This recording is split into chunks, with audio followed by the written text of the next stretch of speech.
Shalom, shalom, excellent peuple de Dieu de partout dans le monde. Bienvenue à votre émission Délivrance profonde. C'est une émission où nous prenons un sujet par rapport à la délivrance et nous entrons en profondeur. Voilà, j'aimerais d'entrée de jeu dire merci à tous nos partenaires. Merci à ceux qui sont aussi entrés en alliance par la dîme. Que Dieu vous bénisse au nom de Jésus. C'est grâce à votre généreux soutien que de telles émissions sont rendues possibles. Toi qui veux aussi devenir partenaire, qui veux entrer dans l'alliance de la dîme, il y a un numéro de contact. Écris à ce numéro-là et on te dira ce qu'il faut faire pour devenir partenaire et entrer dans l'alliance de la dîme afin de bénéficier de beaucoup d'avantages.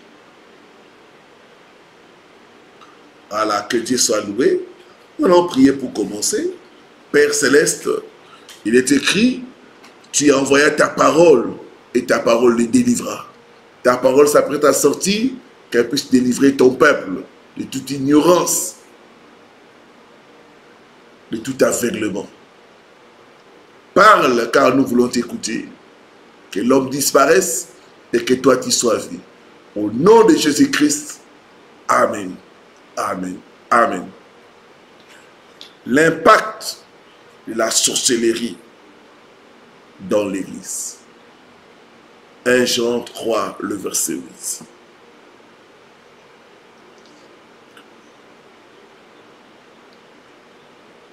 La Bible dit ceci. Celui qui pêche est du diable, car il pêche dès le commencement. Le Fils de Dieu a paru afin de détruire les œuvres du diable. La sorcellerie a un impact négatif dans l'Église. Aujourd'hui, beaucoup d'églises n'arrivent pas à croître, n'arrivent pas à réaliser leurs projets à cause de l'infiltration de la sorcellerie. Nous avons des pasteurs sorciers, nous avons des chrétiens sorciers dans l'Église.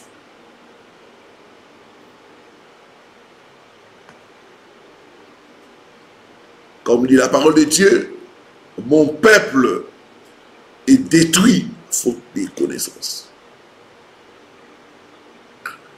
Nous sommes dans le temps de la fin. Et le temps de la fin, c'est le temps du mélange. C'est le temps où l'ennemi va s'infiltrer dans l'église avec différentes mauvaises missions. L'ennemi, la sorcellerie s'est infiltrée dans l'église avec pour objectif voler, tuer et détruire.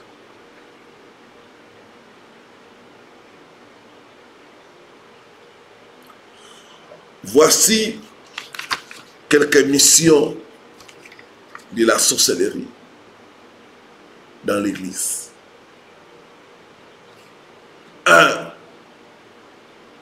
Rendre les enfants de Dieu ignorants de la parole de Dieu.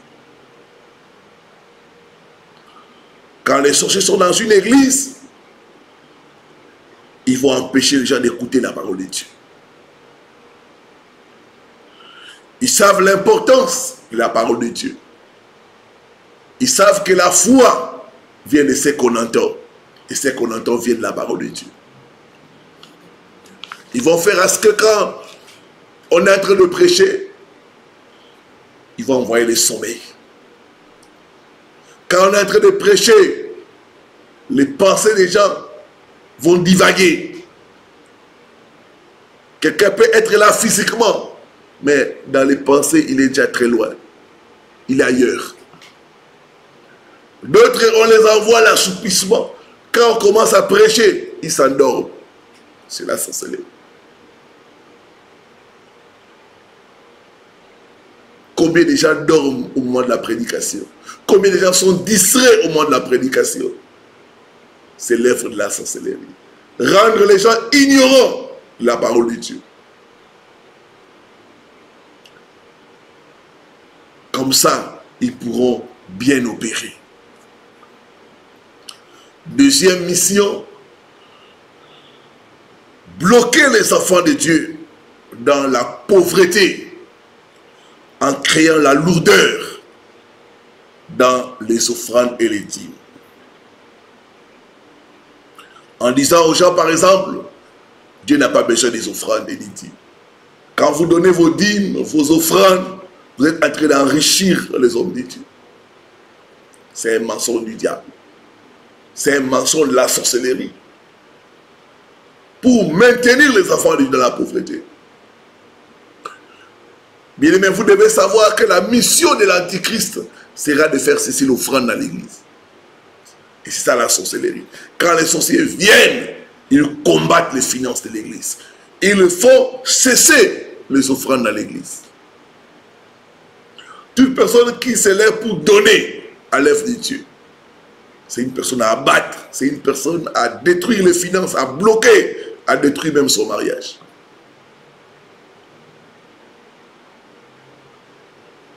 Dans une église remplie de sorciers et de sorcières, il y avait une femme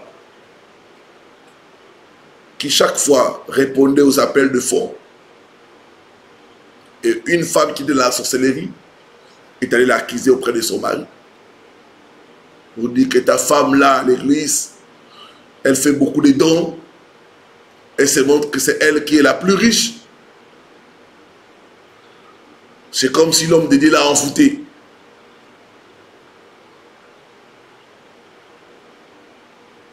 Fais attention. Et quand le mari a écouté cela, il a réprimandé sa femme.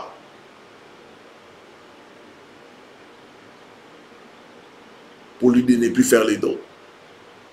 Et depuis ce jour-là, les finances du couple ont dégringolé.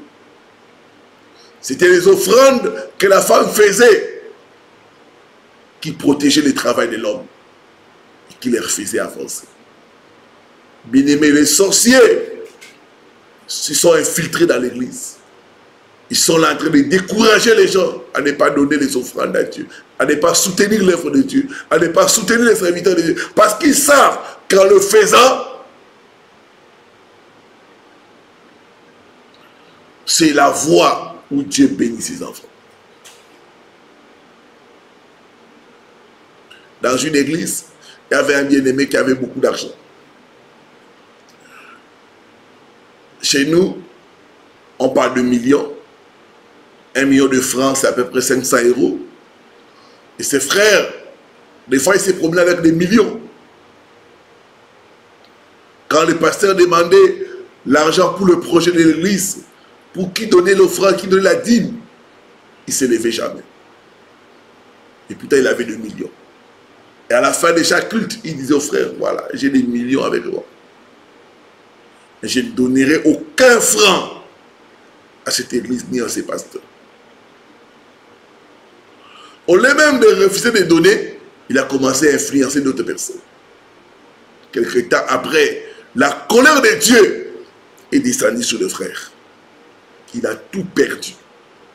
Aujourd'hui, ses frères sont en train de souffrir. Bien-aimé, on ne se moque pas de Dieu. Ce qu'un homme aura sémé, il le moissonnera. La mission des sorciers dans l'église, c'est faire cesser l'offrande. Bloquer les enfants de Dieu. Créer la lourdeur pour que les gens ne donnent pas les offrandes et les dîmes. Troisième mission des enfants de Dieu. Troisième mission des sorciers dans l'église, c'est bloquer les projets de l'église. Ils vont s'infiltrer dans la gestion des projets pour envoûter les projets. Il y a des églises, ils commencent la construction, les sorciers envoûtent. Il n'y a plus d'entrée. 10 ans durant, ils sont toujours dans un chantier. Ils ont bloqué. Bloquer les projets de l'église. Ils vont s'infiltrer dans la gestion des finances pour maudire les finances, pour maudire les fidèles et bloquer le projet. Quatrième mission, désorienter l'adoration et la louange. en manipulant les chantres, les choristes, les instrumentalistes. Ils vont pousser les choristes, les chantres à faire du végétariat. C'est l'œuvre de la sorcellerie. Ils vont les pousser à ne pas avoir une vie de prière, à vivre dans le péché, dans les désordres. Comme ça, la louange et l'adoration est désorientée. Voilà la raison pour laquelle dans beaucoup de nos églises, il y a beaucoup de scandales au niveau de la chorale. C'est l'œuvre de la sorcellerie. Ils aiment étouffer la musique. Ils aiment détourner la musique. Pousser les chantres à ne pas avoir une vie de prière. Pousser les chantres à vivre dans une vie de désordre. À l'église où j'ai évolué, et même j'ai reçu Christ, l'église d'où je viens, on avait une femme qui était chantre de l'Éternel. Elle animée par ses chansons. Et l'ennemi, la sorcellerie s'est infiltrée. Un frère sorcier l'a approché. Il l'a fait tomber dans l'impudicité. Et la sœur s'est retrouvée grosse. C'était la fin de sa carrière. Et pourtant, elle avait une belle voix. La sorcellerie a pour mission d'étouffer, d'éteindre la louange et l'adoration, de désorienter la louange et l'adoration dans l'église. Cinquième mission, provoquer la tiédeur, l'assoupissement, le manque de prière, le manque de jeûne. Ils vont combattre tout programme de jeûne, tout programme de prière. Ils vont rendre les gens occupés. Chaque fois qu'on a une réunion de jeûne et prière, les gens auront des excuses. Non, c'est trop, on jeûne trop, on ne mange pas bien, mais comment des jeûnes de prière tout le temps? On est fatigué de ça. Je me rappelle, il y avait une soeur qui venait à l'église. Elle venait avec sa copine. Et sa copine là commençait à, qui était dans la sorcière, a commencé à la décourager. Les païens là, ils ne gênent pas. Mais ils sont bien. C'est passer tout le temps des gènes, des gènes, des gènes. Regarde-toi, tu as maigri.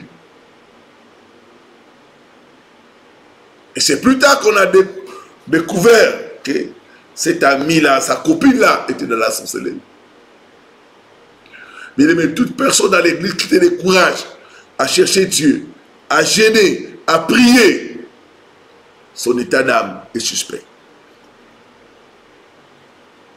Provoquer la tiédeur et l'assoupissement dans l'église.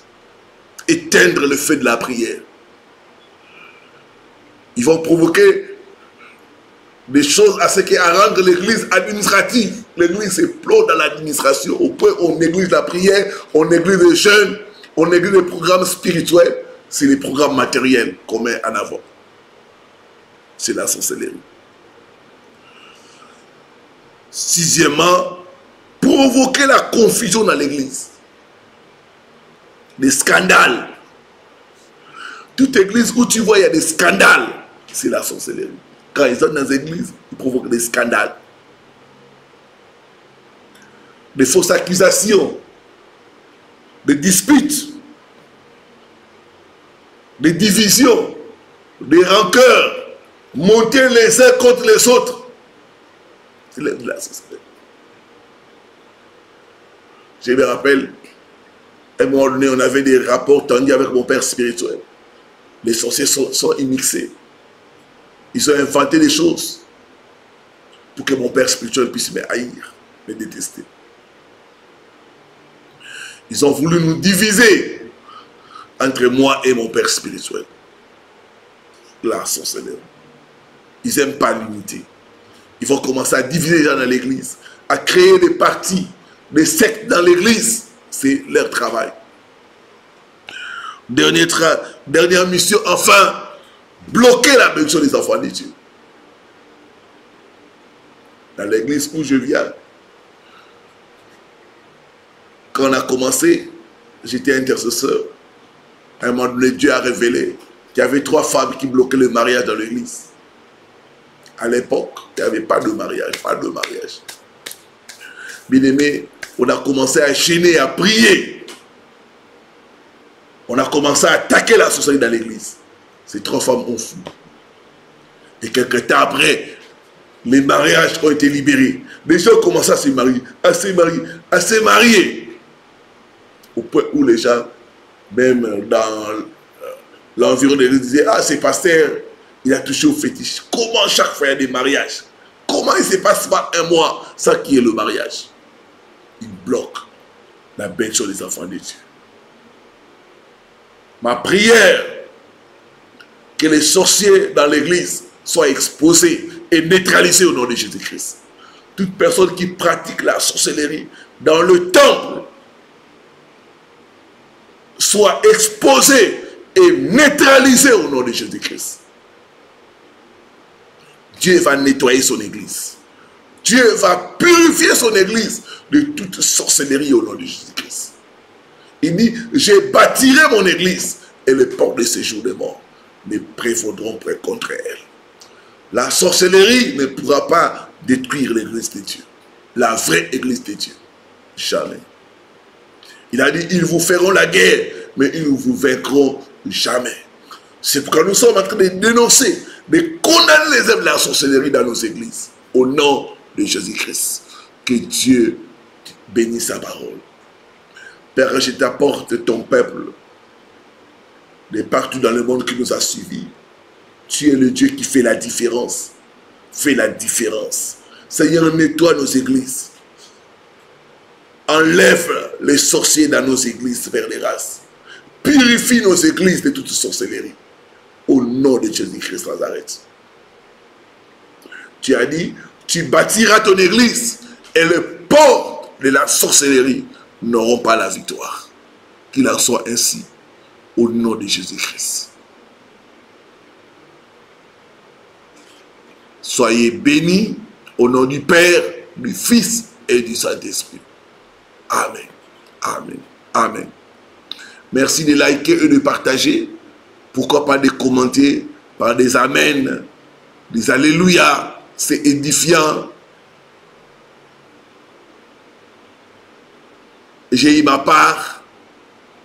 Allez de l'avant, homme de Dieu. Et si vous n'êtes pas abonné à ma page, faites-le pour ne rien manquer. Voilà, que Dieu vous bénisse. C'était votre serviteur, le révérend Paul Richard Pandi, depuis Kinshasa. Shalom, shalom, shalom.